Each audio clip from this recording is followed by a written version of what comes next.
been a pleasure watching him. And you know what? Shout outs to James Chen and Ringe because they've been talking about this guy for months. Same with Leshar. You know, Ringe is the only one that actually picked Leshar to make it out. Yes, that's true. So did David, didn't he? I think David did as well. I think, yeah, you know, David, probably. I'm gonna look. I'm gonna find him. Well, I mean, yeah, he's shaking his head. He's shaking his head. He qualified. I was watching him and I said, there's something about this Chun-Li that people really need to keep an eye on. He's one of the best Chun-Lis in the world. And I said to people, and several people said it as well, you need to keep an eye on this because his understanding of neutral, his understanding of burnout, the whiff punishing, the amazing set he had against Jan as well, closing down DJ and really making him struggle.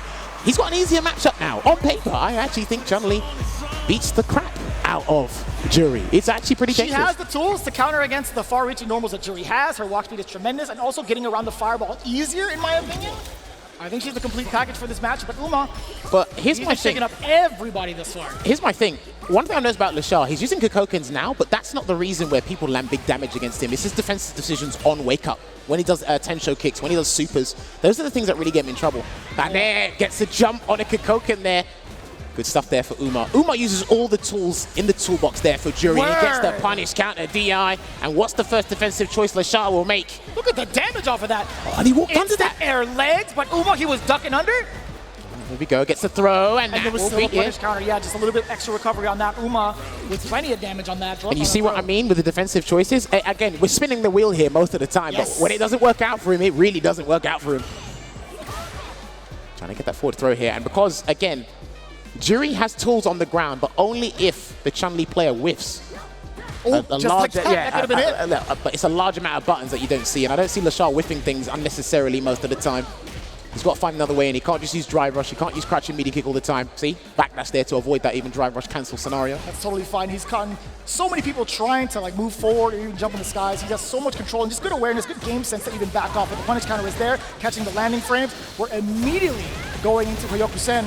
A lot of carry on this bad boy. Bang, bang. Gonna go for the full thing. Double dash there. Try to get an anti-throw, but it didn't quite work out. Both players' anti-throw decisions haven't worked out yet. And a throw should close this out if he gets close enough. And it was a counter hit. You saw the startup of Uma's normal. Whatever it was low. It was too slow. And Leshar landing that throw for the first round. Or the second round, excuse me. With the perfect, nonetheless. And I like that Leshar's throwing out Kokokens immediately because it stops the drive rush factor immediately. So it forces Uma to jump. But he will go into the super art Fuhazan.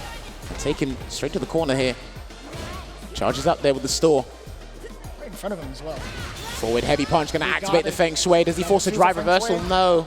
No cancel there. That punish could have been so severe. Uh-oh. That was not too good there. And there's a Tensho kick. My God, the risk. Well, he's in the amber there, and he needed the space to get out. He still has 2 bars to defend himself, trapped in the corner here. Oh, this is severe. But no conversion. These guys are not getting the cancels.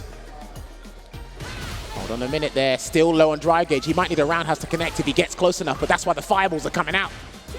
There you go, gets a full conversion here, and he will get the knockdown. No, he's gonna go for the level 1 here. Maybe. Let's see if he gets it. No, he's gonna end with a Tensen Rin uppercut. Try to bait something there. There was an attempt. I think he might have tried a Tensho or actually believed in that medium kick hitting, but that is way too shallow of an angle to get that. Well, we saw that Uma was cognizant of some sort of defensive choice that didn't work out. Stalls up the fireball again. I like that Michael Work standing light punch, or light kick, sorry. Uma's defense and being ready for Serenity stance mix-ups has been pretty on point. We only seen it one time, and Uma technically 1 for 100%. We do like those odds. Oh boy. There you go. There's an OD uppercut. Goes full screen, and he noticed that Leshar's pulled the brakes on these Kokokens at certain points. He's going to have to make a hard read with the jump soon again, Uma. Jesus, that Fierce was so far away. Oh, there we go. There's a throw. He can dash up and bait something. And he tried to bait out. He did try and bait, but the Tensho kicks moves Chun-Li forward enough to clip the backdash. I think this is fine for Uma. Level, oh. Kokoken? Okay. Not too bad. Thought you could have tried level 1 back, but he's preserved the bar. That's fine. Still burn out. Here's Leshar. He can build a level 1 back. Oh, nice and easy. Stole the turn there.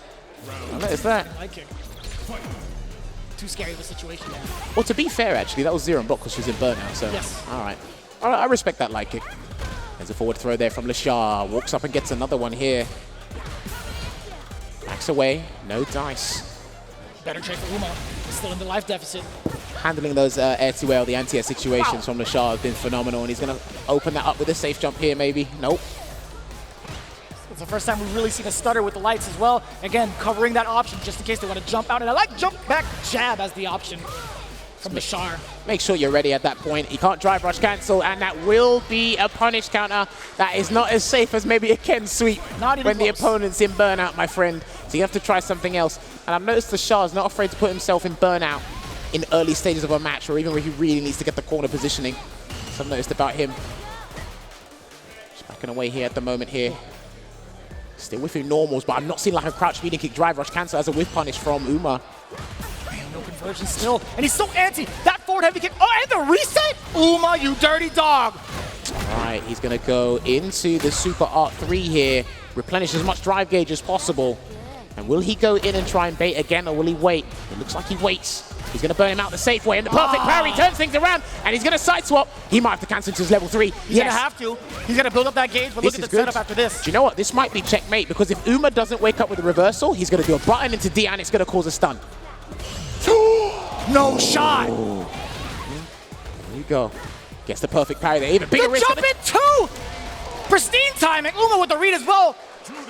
Getting the Kikoshi. Dude, every time he's jumped a fireball, it's worked. Like, he's jumping with purpose. Every Kikoshi has been punished. He's been jumping with purpose, and it's worked out here. And he's actually 2-0 against one of the favorites that remain in this tournament here for Capcom Cup 10. Taiwan representing. Listen, man, the Asian players we have in the winner side of this, they practice with each other all the time online. Word.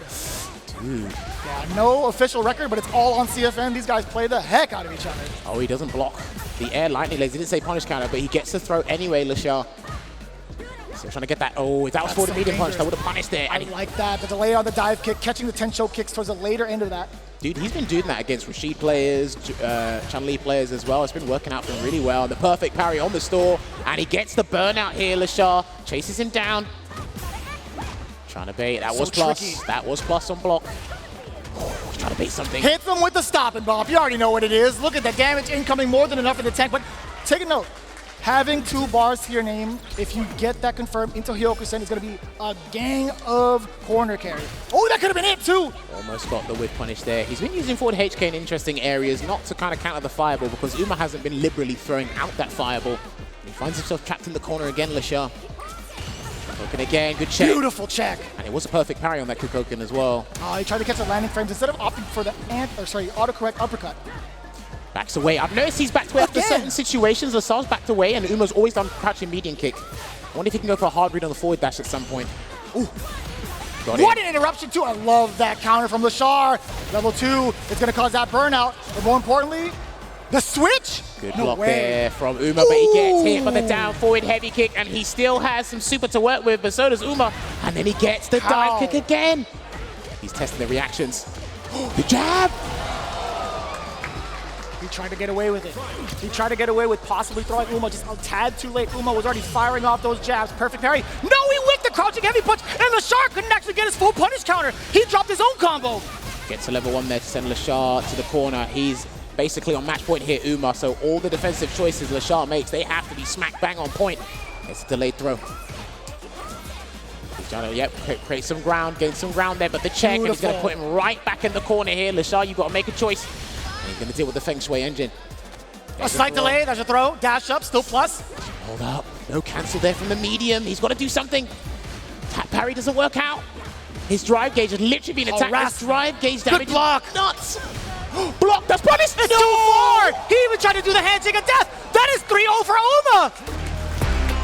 Dude, Uma continues that phenomenal performance from the winner side of top 16 and finds himself going up against Chris Wong in the winners final here using Juri. Did we think Juri would make it this far? I don't know how many people had Uma in their fantasy bracket making this far, but hey, he's representing one of the strongest Juri players in the world, showing you just how efficient she can be as a character. A surprise result to many just after what we saw with Leshar's performance in that death bracket group. He was looking unstoppable. And some were saying he was quite invincible, rather. But Uma also, he was underlooked.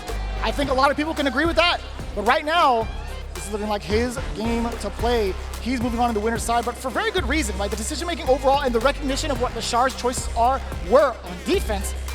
have led to a lot of a struggle for Leshar to make moves afterwards. But I will say there were a couple of mishaps that Leshar had based off of some of the punish counters that he had missed towards the end of the set. I noticed when I watch Leshar play a lot of the time, he does land a lot of hits, but there's special cancelable buttons that are not canceling that can change the situation drastically. I don't know if that's panic or it's just being fat-fingered. But then when we talk about Uma, right? Uma literally dismantled Kusanagi earlier. He's literally dismantled Leshar now. He's very good at applying pressure with Juri. He utilizes the Feng Shui engine, even on block as well, to scare you. He uses every tool in the book, like I said, just to reiterate here. And Leshar just couldn't really get that groove going and find that round of adaptation that could turn this thing around, because I could see him drawing it out to 3-2. But Uma was just on point, and he was much more ready for this matchup than Leshar was. And it seems like, again, Uma just making all the right decisions that you were pointing out. There were just so many intricate decisions that he made against Leshar's defense that really excelled him above and beyond. And again, trying to sneak out that drive impact, I think that's a risk he was willing to take regardless because of not only the life lead, but also the game lead, right? But Leshar trying to get antsy after that. You had mentioned that, the only way that Uma could get out of his mix if Leshar guesses correctly on what normal follows suit after that super art. There you go as well, and then closing the gap here. It's just we were fighting on this left side of the screen way too much. More so Leshar was trying to defend than it was for Uma. And then you see the stun there. Again, he was showing signs of life, but maybe, and I noticed this in the SFL World Championships as well. That was a huge thing as well, by the way, because every time he jumped, it was either a fireball that won or his dive kicks beating the Tensho kicks. And he integrated empty jumps as well, or regular jumps, just as he get anti-aired as well. So those dive kicks, those delayed dive kicks were actually well placed because they're actually really good against several special attack anti-airs in the game.